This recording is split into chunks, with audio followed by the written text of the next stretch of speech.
Bueno, hoy, un día como el de hoy, pero hace 52 años, se instalaba la dictadura cívico-militar en nuestro país, una de las páginas más negras de nuestra historia.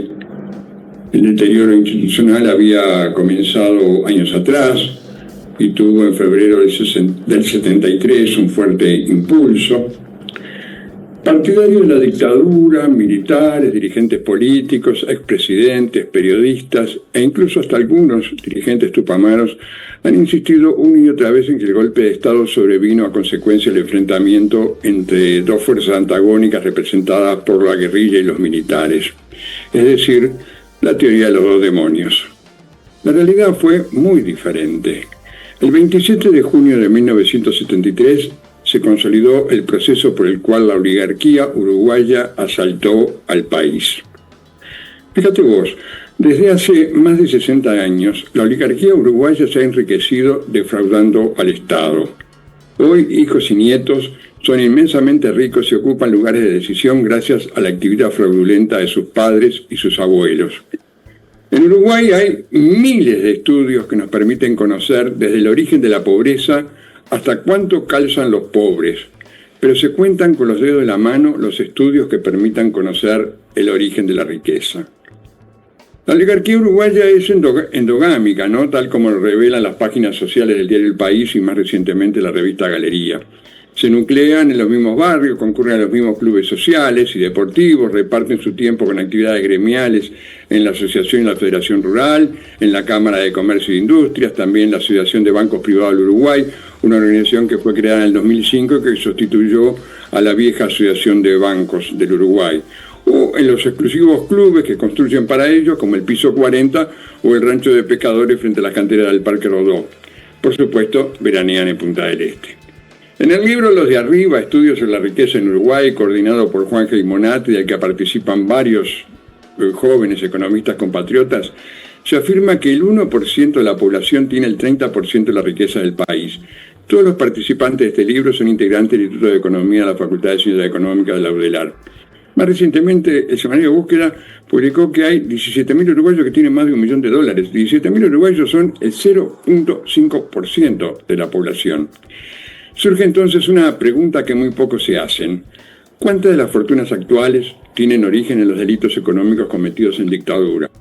O mejor, ¿cuántos de los problemas que sufrimos hoy, como la pobreza y las desigualdades sociales, tienen que ver con ese pasado? La mayoría de los historiadores uruguayos coinciden con que en el año 1968 y con Jorge Pacheco Areco en la presidencia comenzó un proceso que inevitablemente desembocaría en la dictadura. 5 años después, otro Colorado, con apoyo de las Fuerzas Armadas y de los sectores más ricos del país, disolvió el Parlamento y liquidó todos los derechos ciudadanos. Recordemos que el 27 de junio del 73 ya hacía exactamente un año que las fuerzas conjuntas, es decir, las Fuerzas Armadas más la policía, habían proclamado la derrota del MLN.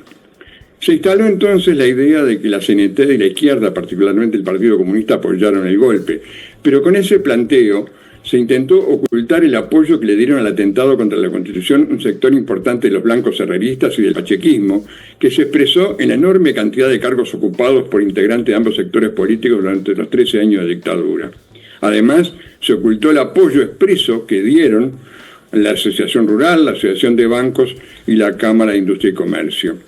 En el periodo previo a la dictadura se vivían tiempos de luchas sindicales y estudiantiles. Eran épocas donde la inflación superaba el 100% y en 1972 el salario real había caído el 17%. Tiempos de congelación de precios y salarios, tiempos de escasez y hasta de contrabando interno de carne, algo que no mucha gente recuerda ahora. Se contrabandeaba carne entre departamentos, por eso hubo una época donde la mayoría de las carnicerías estaban en el Puente Carrasco, era así, o en el Puente La Paz, pasando el Puente La Paz. Había mercado negro de alimentos también, había agiotistas que acumulaban harina, aceite, arroz, y la gente tenía que terminar con eso, comprándole en lugares oscuros la comida diaria, ¿no?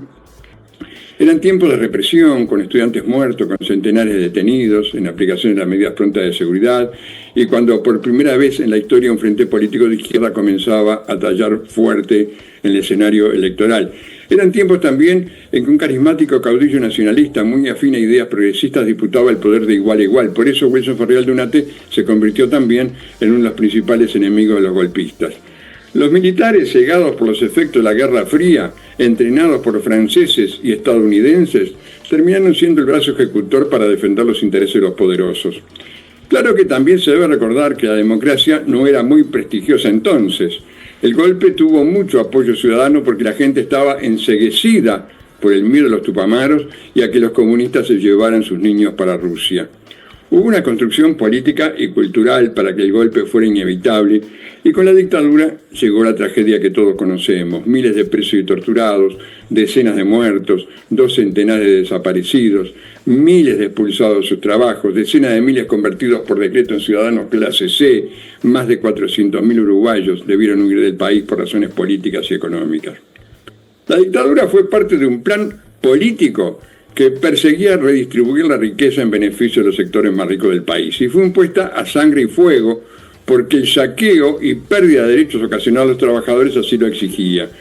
Vale recordar que la uruguaya fue la única dictadura cívico-militar en toda América Latina.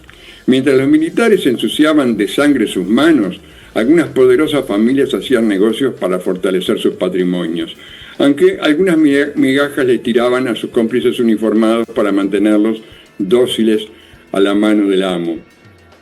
Fue así como importantes grupos familiares no vacilaron en vaciar bancos, asociarse a mafias internacionales, saquear empresas y lavar dinero producto del desfalco de otro país. Bancos vaciados y vendidos a un peso masiva, devaluaciones orquestadas, compra de carteras de deudores incobrables, estafas organizadas contra el banco hipotecario, sobrefacturaciones en obras estatales y hasta la creación de holdings para lavar dinero fugado de la Argentina son un pequeño sumario delictivo de la época. Una de las grandes deficiencias que tiene la investigación historiográfica en este país es que no ha profundizado en los sectores civiles, empresariales, financieros que usufructuaron la dictadura. De acuerdo a un estudio realizado por el economista Daniel Olesker, el resultado político de la política económica de la dictadura fue una transferencia del trabajo al capital de más de 5.000 millones de dólares en 1983. Esa era aproximadamente el valor del PBI al finalizar el periodo de la dictadura, y esa era la magnitud de la deuda externa del país. Es decir, los trabajadores perdieron durante esos 12 años ingresos equivalentes a toda la deuda externa uruguaya. Para realizar el saqueo se usó a las Fuerzas Armadas y a la policía.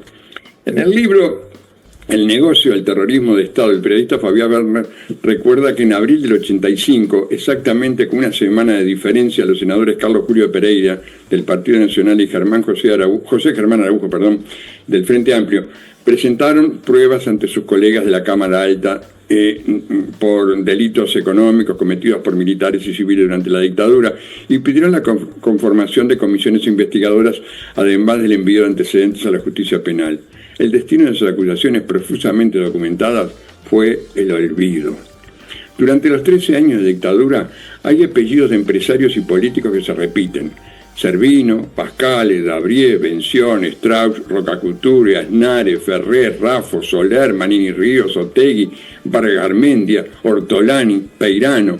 También nombres de militares como Gregorio Álvarez, Hugo Márquez, Luis Vicente Queirolo, Yamandú Trinidad, y 2 mafias internacionales, la logia masónica PDUE y la secta MUN.